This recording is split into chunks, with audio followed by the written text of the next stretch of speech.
we sit here following a 3-0 victory at Kings Lynn on Tuesday evening. Upon reflection, was the performance and the result as good as you initially thought?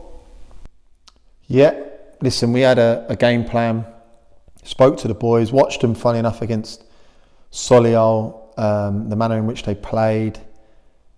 I said it after the game, Ian Culverhouse has got a great side, done fantastic work there, and he has a style of play that maybe suits the level, passing game, making the pitch big, but identifying when and when it's not on. Looking back, our first half was fantastic. I felt we were very good. Could have probably been 4 or 5 to the good. Reedy's 2 opportunities with his header. Zayn Angol with his left foot shot within 30 seconds of the game starting. But the manner in which we defended, we played, the decision making at times, I felt we were very good. And the second half, we could have probably taken them to the sword a little bit more, but I was really content. They didn't come out. They went 4-4-1. I said it on the evening, it was very much damage limitations for them. They've just been hit 5-0 at Solihull. They're currently 2-3-0 down against Boreham, and it was very much about staying in the game and not getting hit 4s and 5s again. So, very happy. Implemented exactly what I asked of the group, delivered on it. We debriefed it today. The players were very pleased with their night's performance. And now we've parked that. Big focus turns to Solihull on Saturday. So focus now turns to Solihull on Saturday, and we travel to Damson Park, and it seems like we're playing a much different Solihull side to years previous. James Shand's taken over at Solihull in place of Tim Flowers.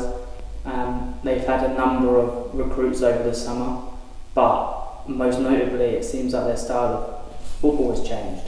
How do you prepare for that?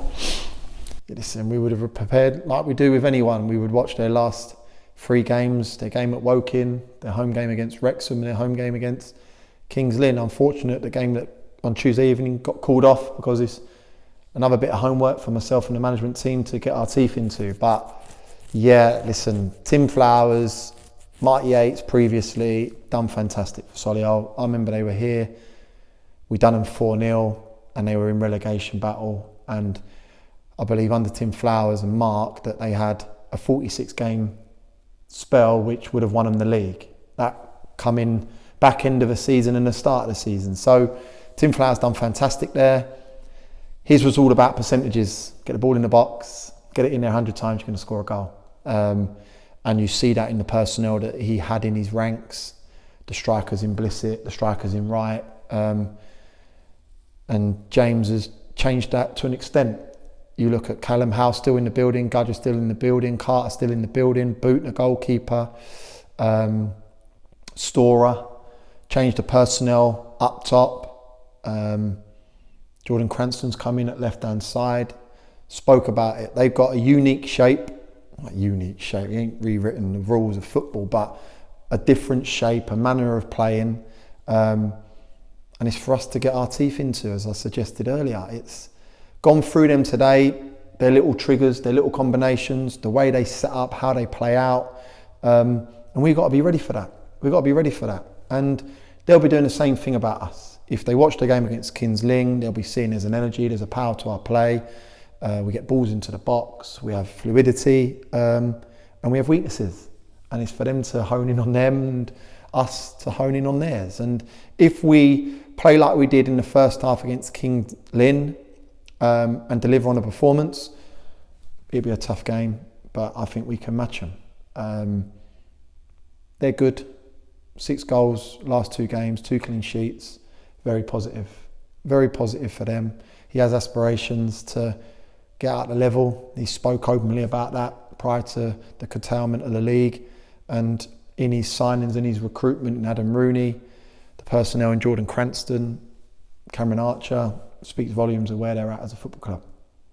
So you mentioned their form of late, 3 games, an opening day defeat to Woking, followed by 2 wins, 6 goals, 2 clean sheets.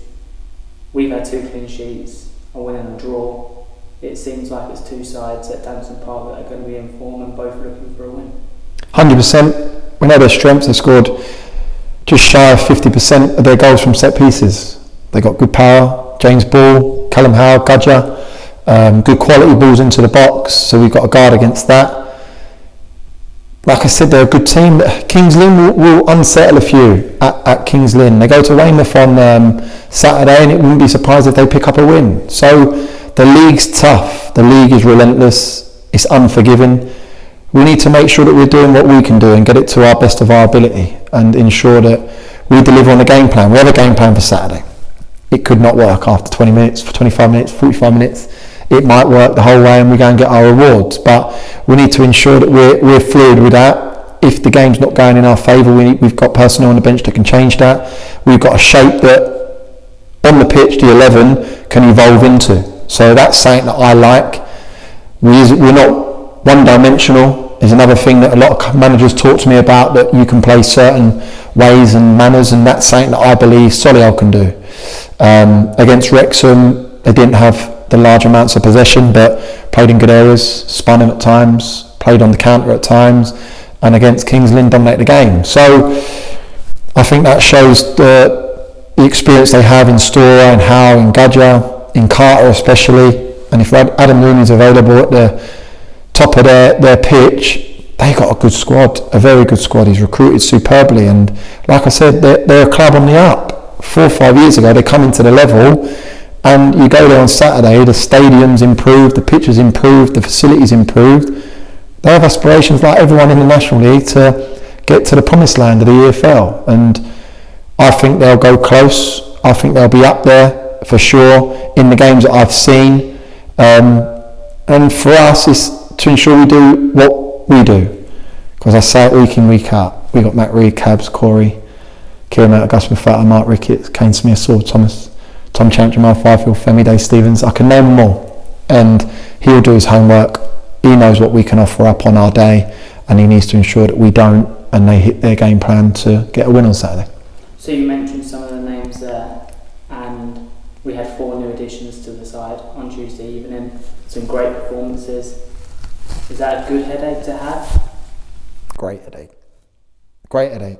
Like, you've seen Sorba Thomas go to another level. Kieran Murtagh in the early stages of pre-season go to another level. Tom Champ, Femi Alasamni, and Jamal Fifield, I think, is playing his best football currently for this football club, because Dave Stevens was given an opportunity in pre-season to nail down a spot, and everyone was thinking, well, my shirt isn't guaranteed, and that's what you need. You need competition. Gus Mafata sat in the wings for the first 2 games, and I thought he was probably our best player on Tuesday evening, because he knows that if he doesn't deliver, Kieran Murtagh's got an opportunity of coming back in, and that's where I want to get to. It's a great headache to have. It's a great headache to have. You've got Shaquille Coulters that is breathing down the necks of Cabs and Matt Reed, and Piero Mongoya down the neck of Corey Whiteley. I say it and I say it again, this is the best squad I've ever had the luxury of working with, and that's to thank the chairman, the CEO, because the business we've done in the off-season, I honestly believe is the best we've done. And we need to ensure that we're consistent with our performances. We've got a group there that are full of men, and there's an expectancy on their part to the management team. There's an expectancy from the management team to the team. There's got to be a demand. There's got to be a demand, and we need to ensure that we're hitting our heights on a consistent basis. And I feel that performance against Wrexham first half, the performance against Kings Lynn first half especially, is the level we need to get to. And if we get to that level, we'll be a match for anyone.